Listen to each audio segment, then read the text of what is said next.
Hi there.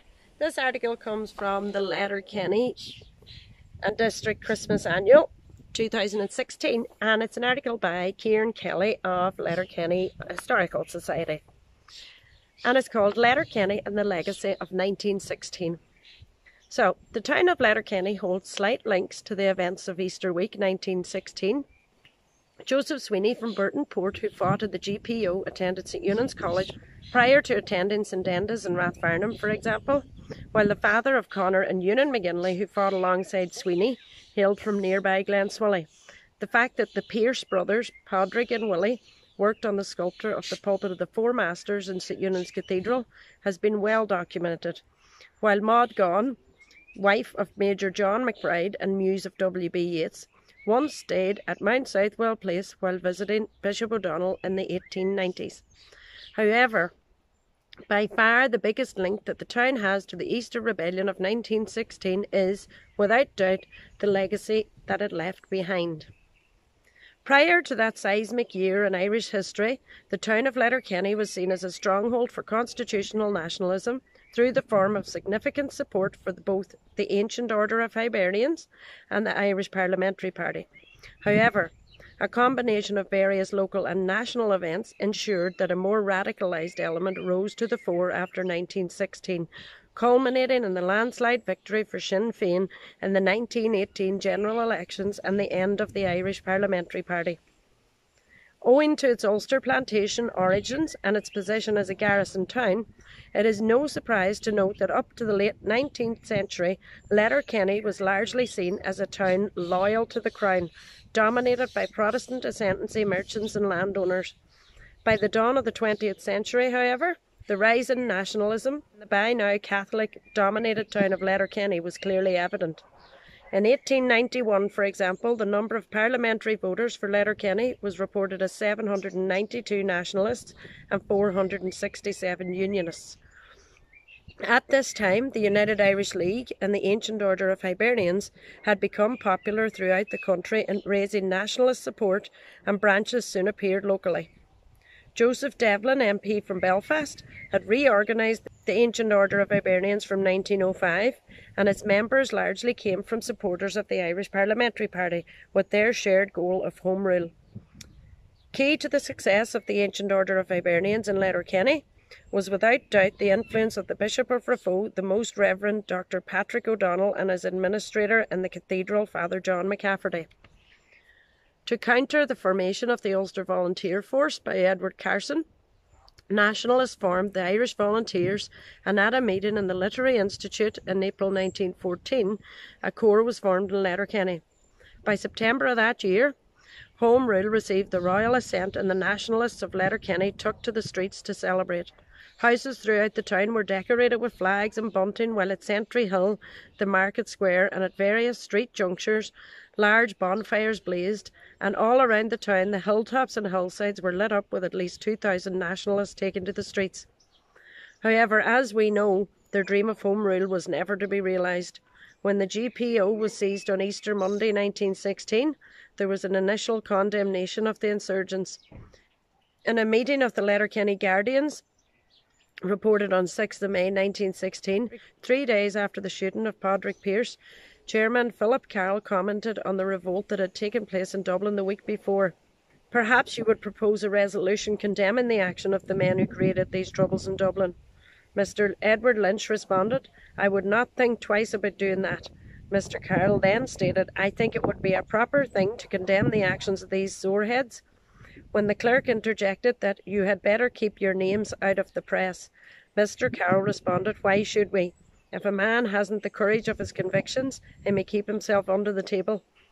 This resolution finished in mockery of the insurgents when he stated, "I am afraid they got more than sore heads," and there was laughter from the rest of the Guardians. The majority of the nationalist population of the town appeared to share this animosity towards the rising. However, as we know, following the execution of the signatories in Kilmainham jail, sympathy began to gradually grow, but it wasn't until the following year that events unfolded that predicated the significant rise in republicanism in this once nationalist-dominated town. In August 1917, the RIC broke into the Literary Institute in search of arms belonging to the volunteers. No arms were found on this occasion, but this destruction of church property greatly angered the people of the town, and Father McCafferty warned that this wanton destruction would have the effect of turning the people away from constitutional guidance to meet force by force. The following month, the first Sinn Féin club was formed in Letterkenny, with several hundred attending the meeting in a hall at the back of Willie Boyle's premises on the main street, currently the site of the Voodoo nightclub. Prior to and after the meeting, the Derry Pipers Band marched through the town playing national songs. 130 members were enrolled that night, with the branch named the Jim Connolly Common, and Dr. J.P. McGinley as chairman. A few days after their first meeting, the death of Thomas Ashe, after being force-fed while on hunger strike, ensured the fledgling club received even more members. On St. Stephen's night 1917, the club received a great boost with the arrival of the mother, niece and sister of Patrick and Willie Pearce at a ceilidh held in the club hall. Gradually, over the subsequent weeks and months, membership of the Sinn Féin club grew as more and more people moved away from the United Irish League and the Ancient Order of Hibernians. By February 1918, the club had a membership of almost 400, holding Gaelic classes 2 nights each week and a ceilidh each Sunday evening.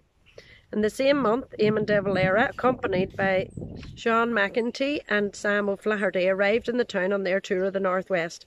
On their arrival, the leaders were met by 400 supporters at the Port Bridge and escorted to McCarry's Hotel by torch-lit procession. The following day, a public meeting was held in the Market Square, and prior to its commencement, several hundred people marched through the town to the hotel and escorted the leaders to the meeting place. Following Britain's attempt to enforce conscription in Ireland, a large demonstration took place in April 1918 on Sentry Hill. Over 500 members of Sinn Féin and 80 students of St Eunan's College marched in military formation, with the procession headed by a joint Ancient Order of Hibernian and Sinn Féin band. While an anti-conscription committee was formed comprising of members of the United Irish League, the Ancient Order of Hibernians and the Labour Association, it was the speech of Dr. McGinley of Sinn Féin that received the most cheers from the 2,500 people present. With the results of the general election of 1918, the days of the Irish Parliamentary Party were numbered, and while the Ancient Order of Hibernian continued to be active in the town for many years afterwards, it was the rapid growth in support for Sinn Féin and republicanism in this one-time hub of nationalism that is the true legacy of 1916 for the town of Letterkenny.